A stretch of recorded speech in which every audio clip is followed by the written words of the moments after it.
1 cup சாதம் எடுத்துக்கலாங்க.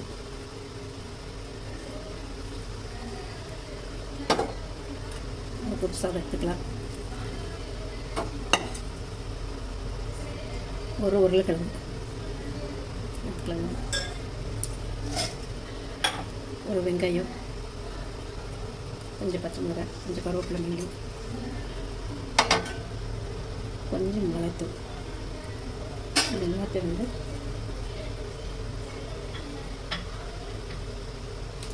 கொஞ்சம் சால்ட் நல்லா பசஞ்சிடலாம். சூப்பரான சாதம் கட்லெட்டுங்க. காலையில் பிரேக்ஃபாஸ்ட்டுக்கு பண்ணிடலாம், ஈவினிங் ஸ்நாக்ஸ் பண்ணலாம். சூப்பராக இருக்கும். நல்லா இப்படி பசஞ்சிடலாம்.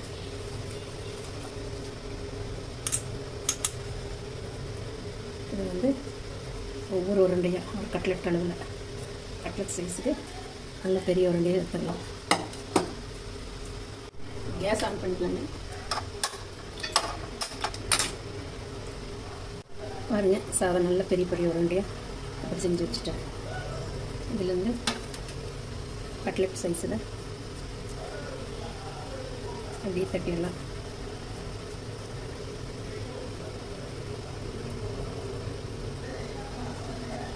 இது வந்து பிரெட் க்ரம்ஸில் அப்படியே முக்கிடலாம்.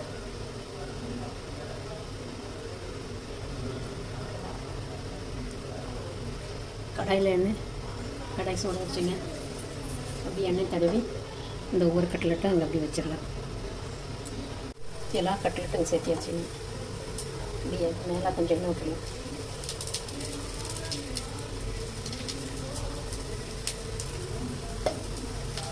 நல்லா வச்சு கட்லெட் நல்லா இந்த இப்படி திருப்பி போடலாம்.